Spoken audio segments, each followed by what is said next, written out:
She looked around like she didn't remember what she did. "We just need a little support," she said, "inside my own building in Austin." Funny, that's all I ever needed too. They were sitting in my office, hands folded, eyes low, begging. The same people who once told me, "Your brother needs it more." Now they wanted help from the daughter they left behind. I'm Emily Carter. I'm 28, born in Indiana, built in Texas. I still remember that day like it just happened.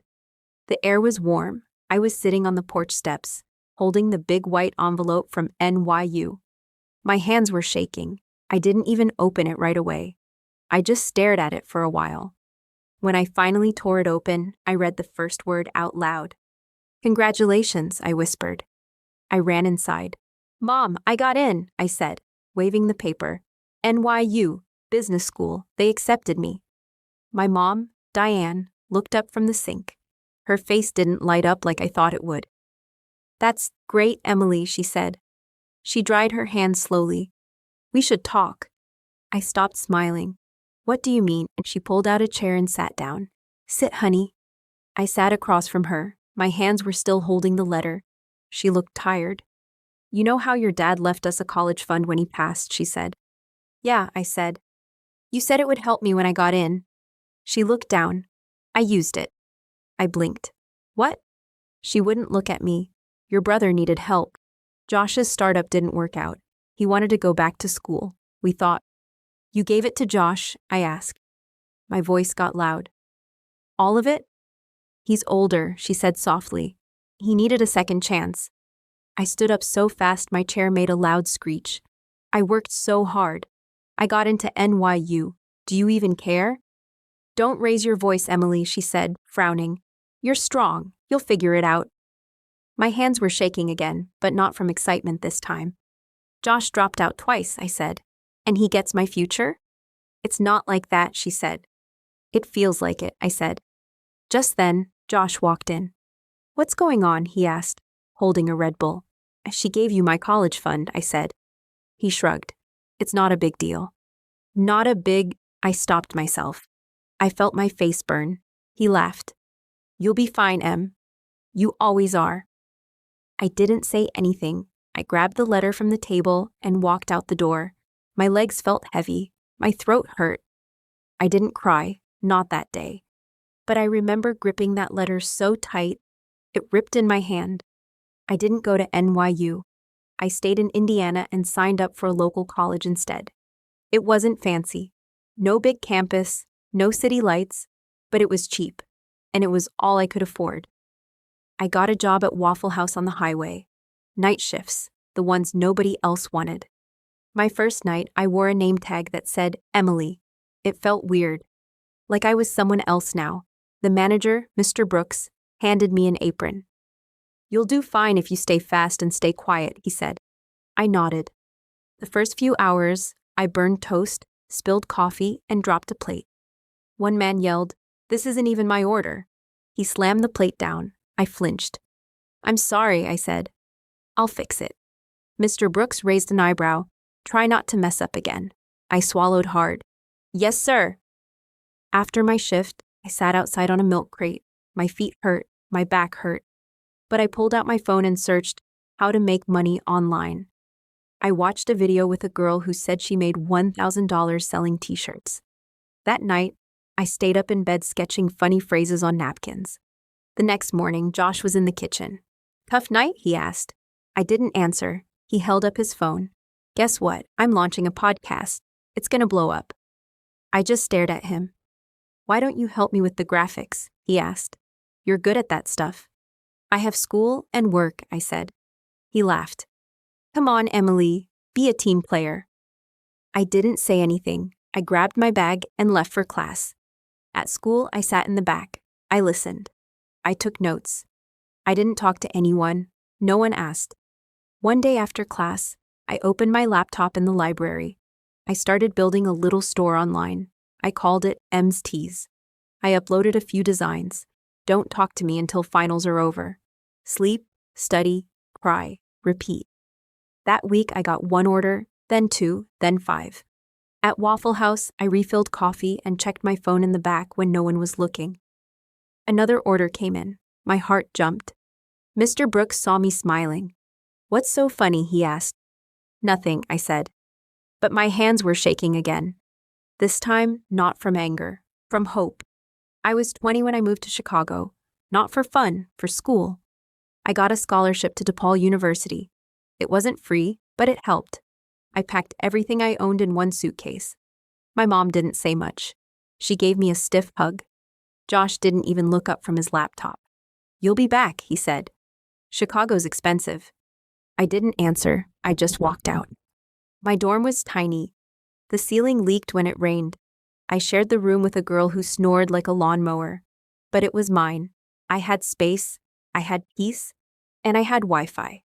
I started cold emailing small businesses in Chicago. "Hi, I'm Emily. I redesign websites. Affordable. Fast."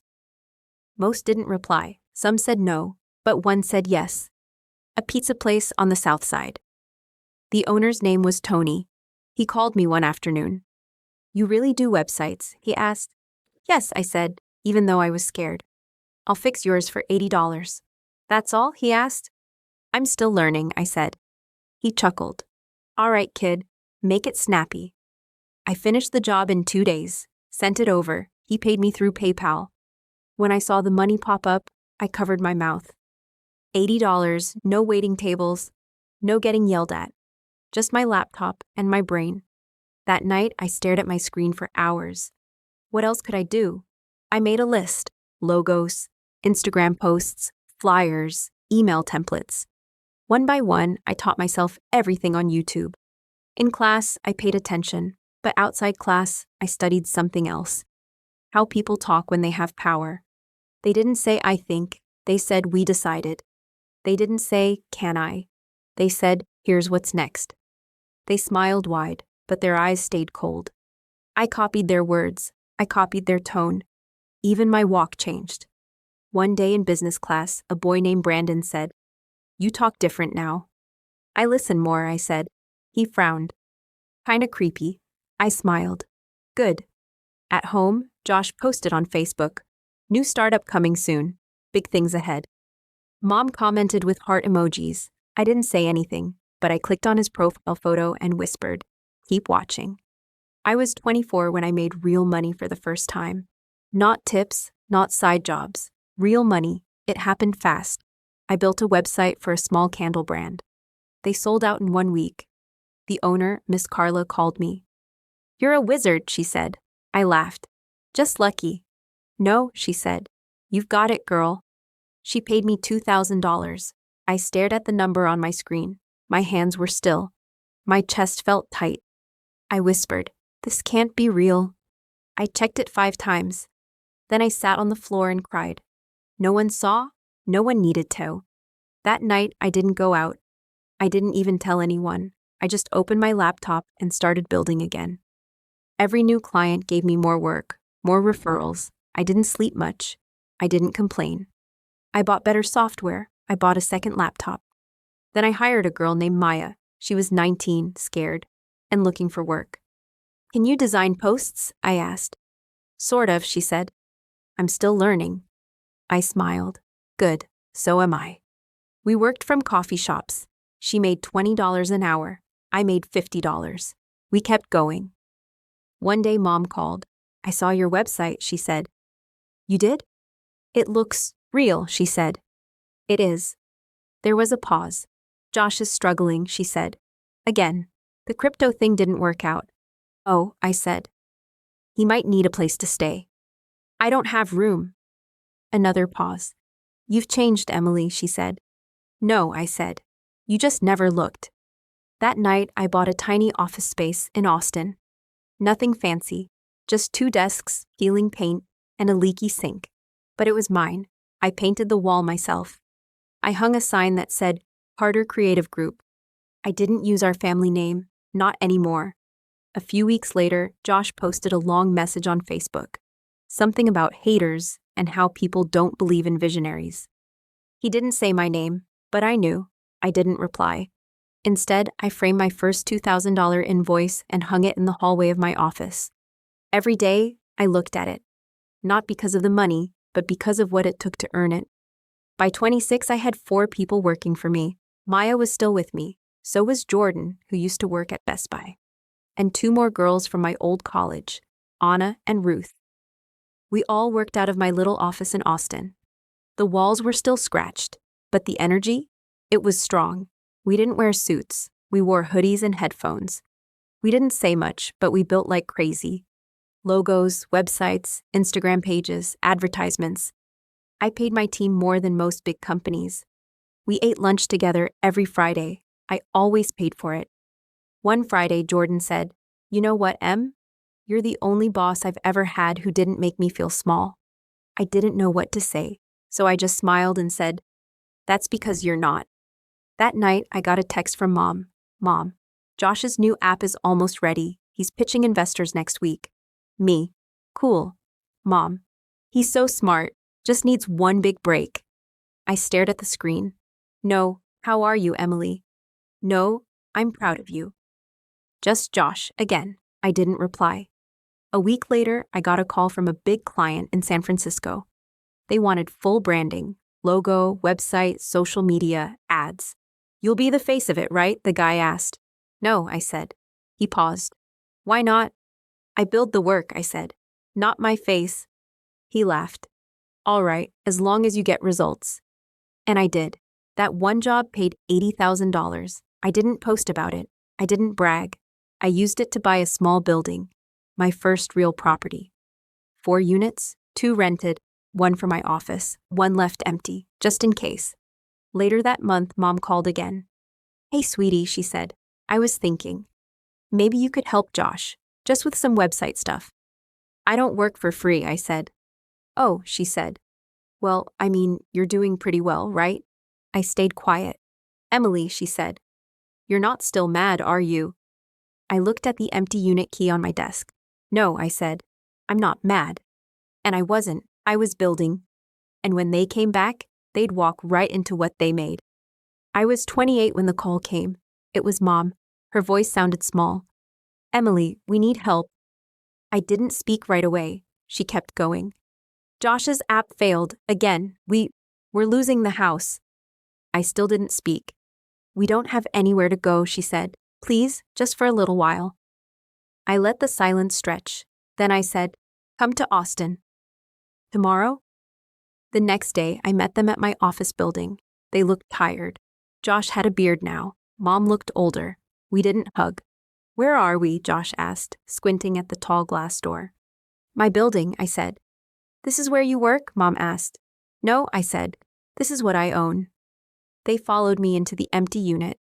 It was clean, bright, and quiet. There was a couch, a small kitchen, a bathroom, everything they needed. "This is nice," Mom said. "You can live here," I said. "Rent-free, for 5 years." Her eyes watered. "Emily, thank you." I held up my hand. "There are 2 conditions," I said. She stopped smiling. "First, Josh signs a paper. No more startups. No more asking for loans." Josh snorted. "What is this?" "This," I said, pulling a folder from my bag, "is your last free ride." He opened the folder, read the page. His face turned red. "You're treating me like a child," he said. "No," I said. "I'm treating you like a man who's used up every second chance." "What's the second condition?" Mom asked softly. I turned to her. "You write it down, all of it. You say I was right. You say you gave away my college fund. You say I built this without you." Her mouth opened, then closed. "I can't." "Then you can't stay here," I said. Josh laughed. "You think this makes you better?" I looked at him. "No," I said. "It makes me honest." They stood there for a long time. Finally, Mom took the pen. She signed. Josh signed. I handed them the keys. Before I left, I pointed to a plaque on the wall. They hadn't noticed it yet. It said, "This home was built from broken pieces. You provided them." Then I walked out. And for the first time in years, I felt calm, not happy, not proud, just calm. Thanksgiving came. They invited me. I didn't want to go, but I did. The apartment looked clean. Mom had made turkey, mashed potatoes, all of it. Josh sat on the couch scrolling his phone. "Look who's finally visiting," he said. I nodded. "Just for a little while." We sat at the table. Mom placed a slice of pie in front of me. "We're thankful for you, Emily," she said. "Are you?" I asked. She smiled. "Of course, sweetie." Josh leaned back. "You've done okay for yourself. Probably got lucky with some crypto or something." I didn't reply. I stood up and walked to the TV. "Before I leave," I said, "I want to show you something." I pulled out my iPad and connected it. The screen lit up. A slideshow began. Slide 1. A photo of me, age 17, holding my NYU acceptance letter. Smiling. Slide 2. A photo of my first Waffle House name tag. Emily. Slide 3. My Etsy store, 3 orders in 1 day. Slide 4. A photo of my first $2,000 invoice, framed on my office wall. Slide 5. My team at Carter Creative, all smiling, all proud. Slide 6. A map of my real estate holdings, 6 properties. Slide 7. My bank balance, $72,144,283.19. Mom gasped. Her hand flew to her chest. Josh dropped his fork. I turned to them. "You never believed in me," I said. "You gave up on me before I had a chance." Mom started. I held up my hand. "Don't, just listen." I walked to the front door, opened it, and turned back one last time. "You want to know what I'm thankful for?" I asked. They looked at me, frozen. "I'm thankful you showed me what not to be, what not to rely on, what not to trust." I paused. "And I'm thankful you gave my college fund to Josh." They blinked. "Because without that," I said quietly, "I wouldn't have built all this." I looked them both in the eyes. Then I said the words I'd waited 12 years to say. "You made this." And I left.